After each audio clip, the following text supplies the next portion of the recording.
Ginger. That's what you need. A mouthful of the good stuff and you'll see the back of any seasickness.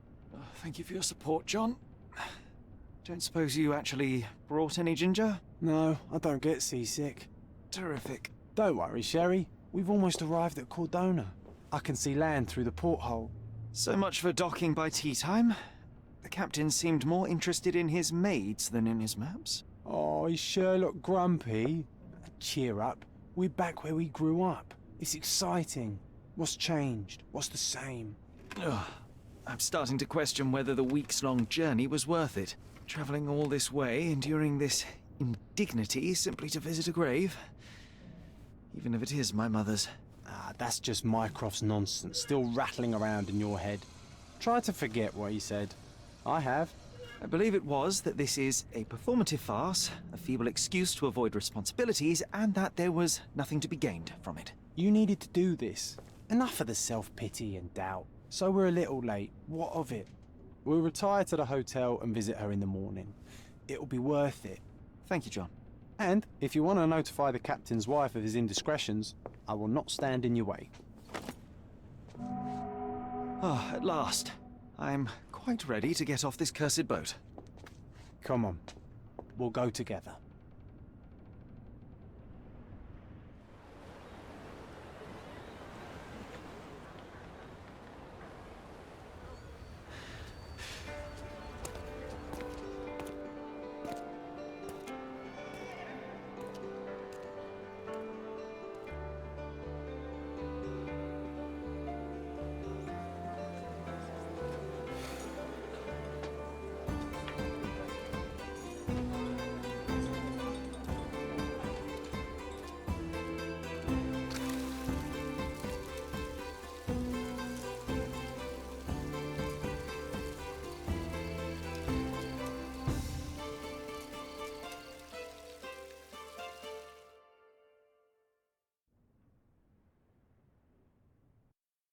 Hey, Sherry. Come on, catch up. Yes, yes.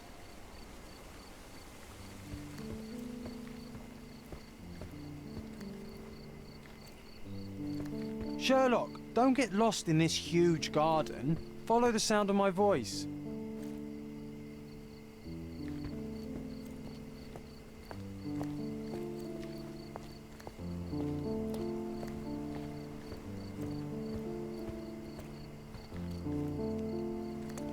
Welcome to Il Palazzo de Lusso, sir.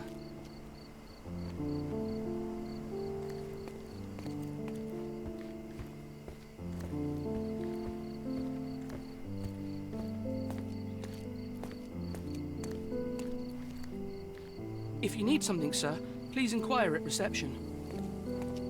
If you need something, Welcome sir, to Il please Palazzo inquire di at Lusso, reception. sir. We just need your signature. Would you kindly sign these papers, sir? There you are. Ah, Mr. Holmes. Yes, we have room 221 prepared for you. I see it was reserved for 2 people. Would you like a second key? Oh, no, I think we'll stick together. Very good. Rooms are upstairs, sir. Welcome to Cordona. Hurry up, Sherlock. I want to see our room. I hope there's a balcony with a view.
Hurry up, Sherlock. I want to see our room.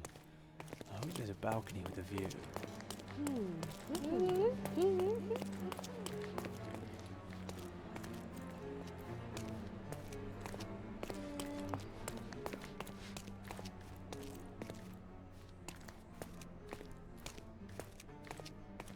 I apologize, sir, but your room is not yet ready.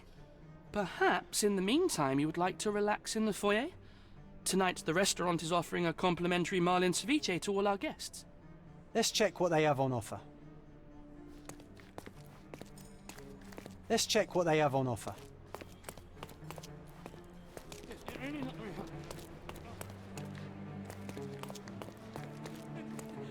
Hey, Sherry.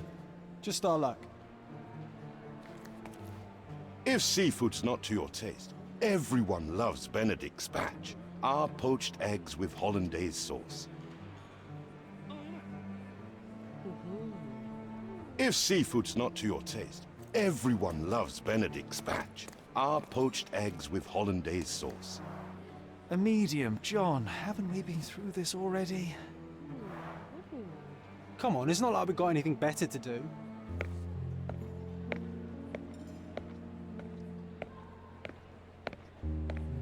Excuse me, sir, but I believe Mr. Galich is conducting a séance at the moment. Perhaps you'd care to have your portrait drawn while you wait? Why? Pardon me? Why should I sit for a portrait? Sir, it's art. It doesn't need a why. It is its own justification. All things require justification, be they objects, systems, or beliefs. How about art as the lens through which we see the truth of the world? That's backward. Truth is not subjective and not complicated. It's just the truth. It either is or it isn't. You do not need a lens to see it, just an open mind. Ha! That seems rather close-minded. Truth, like beauty, is in the eye of the beholder. So tell me, what do you see?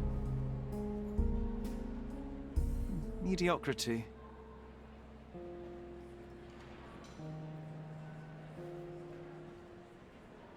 Come now, Sherry. What did he do to deserve that? The servant mentioned ceviche at the bar, Sherry. You should grab us some, and I'll find us a table. I'm starving.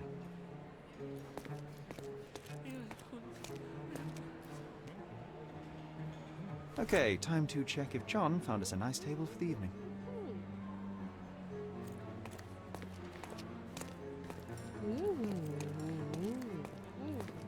Sherry, I'm over here with my new Ursine companion.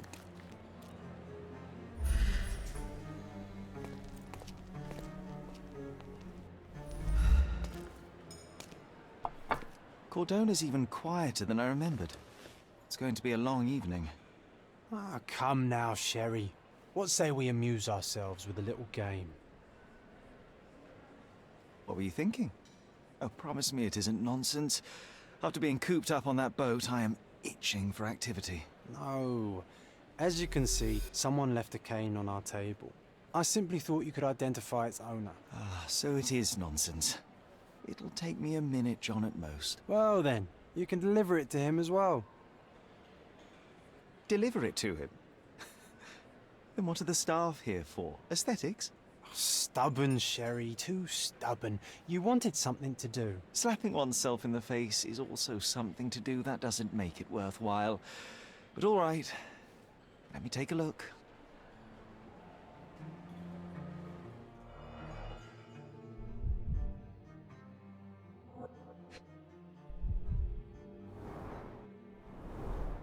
The hand grip is a head of a golden Javanese statue, probably stolen from a temple. The dents suggest it has been used as a bludgeon. A crest depicting a bulb of garlic in a meadow, perhaps the Fielding family or Meadows, or Craven, from the Old English name meaning garlic place.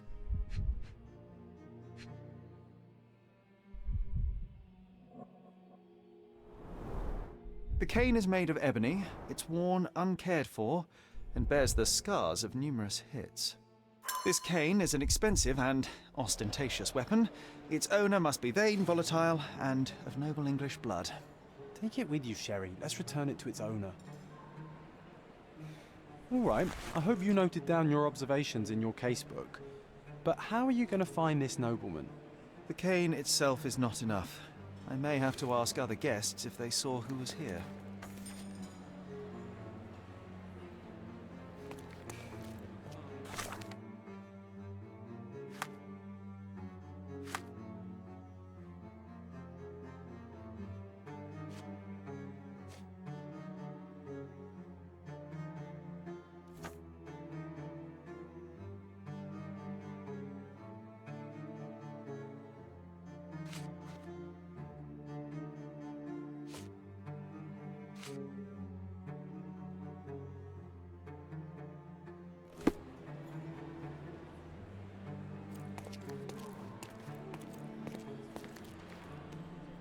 Is this familiar to you?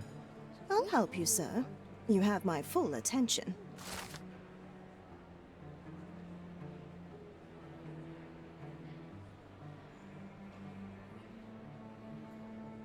Well, even with your keen senses, Sherry, I doubt you'll find the cane's owner on your first try.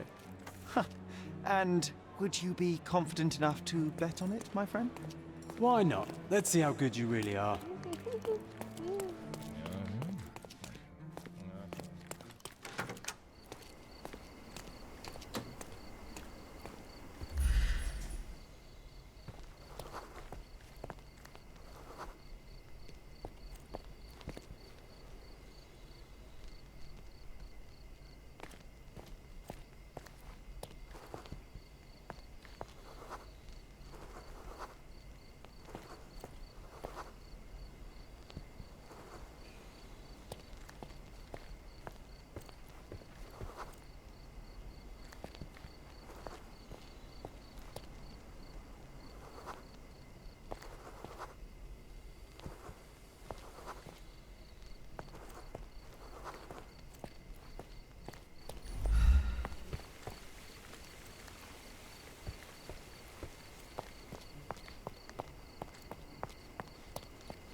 Someone left their cane at my table.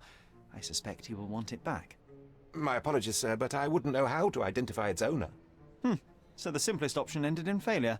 That's irritating. No, what is irritating is you trying to break the rules of my game, Sherry. Don't be so lazy.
May I ask you something?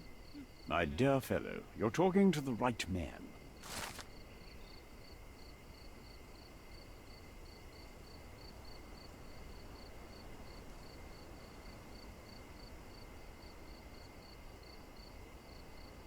Hey, Sherry, don't we now have the perfect excuse to visit the seance? I'm just going to give the cane to its owner. You will not persuade me to take part in this show.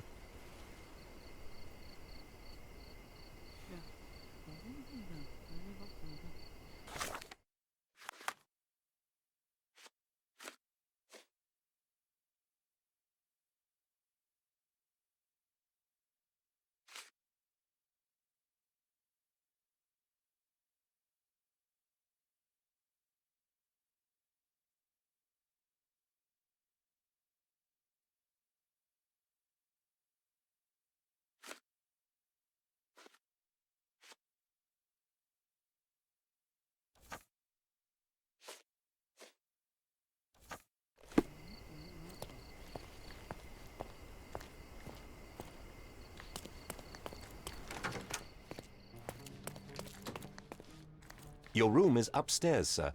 Number 221.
Excuse me, just one question.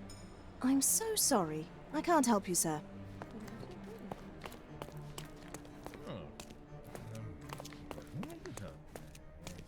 May I ask you something? I would never deny you, sir, but I know nothing about this. Time to check your who, what, and what, Sherry. Who are you asking? About what, and dressed as what?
Help me, please.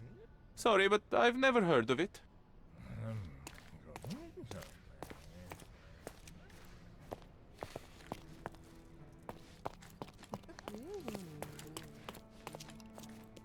Are you able to help me? I would never refuse a nobleman, but I know nothing, sir. Everyone's looking at us, Sherry. You sure you know what you're doing?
Come on, if you hurry, perhaps we'll see the ghost.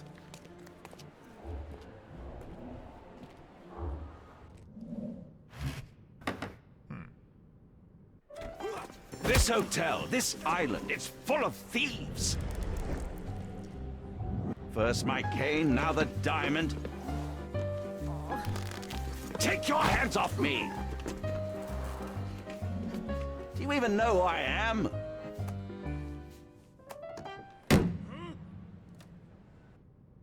Hey, boy! That's my cane! I get that a lot. It's a very common design. What? No, that's a custom-made. A joke. A joke. It was left at my table in the restaurant. I thought it deserved to be returned. Well, I'll be... It is rare to encounter a straight-fingered true penny these days. What a gentleman. But I must ask, how did you know I was the rightful owner?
Simple deduction. Your cane told me everything. I was after a British noble who takes boxing lessons but suffers from some liver issues. And if one were to go further, one may even be able to extrapolate your name from your heraldic symbol, Lord Craven. Well, you're half correct. I am indeed Lord Andrew Craven. Your other guesses were wrong. But you still have the edge over that blasted medium. Well, you found my cane. Perhaps you can locate my diamond, too. Yes, you should do it. It will be child's play for you, Mr.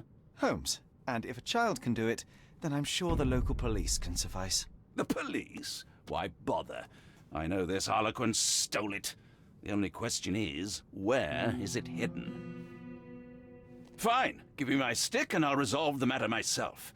This thief almost confessed after a single punch. I suspect a beating may result in answers of questionable veracity. Fine. I shall spare you and he the trouble if you first answer me this. You insist the medium robbed you during the séance. But what occurred exactly? It was a dirty trick. We were sitting here in the dark, chanting and holding hands, as expected. Then something began to appear from the medium, like a cloud or a bubble. The swindler called it ectoplasm. Ah, yes. Common in the spiritualist trade, and quite the spectacle. Indeed, perhaps too much. My beloved Emma screamed in horror, and I stood to defend her, attacking that cursed ghost. How brave. But my hand hit nothing. The medium jumped away from me, and Emma fainted. I lit the candle, and the diamond was gone. How does a priceless diamond become the subject of a séance? It is an unusual accoutrement. Emma wished to speak with its former owners. My grandfather told us it belonged to a Rajah, an Indian king. So you were summoning long-dead Indian royalty, and, pray tell, you were expecting him to converse in English? To be frank, Mr. Holmes, I don't believe in ghosts. But Emma was fascinated by the idea of meeting a real king, even a dead one. Well, a crown is a crown. Can you describe the stone itself? A yellow diamond, not less than 100 carats, and perfectly egg-shaped. There is not another like it.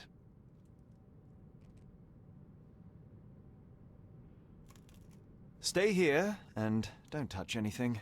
I'm going to investigate further. Don't fret, I'll be keeping a close eye on this thief.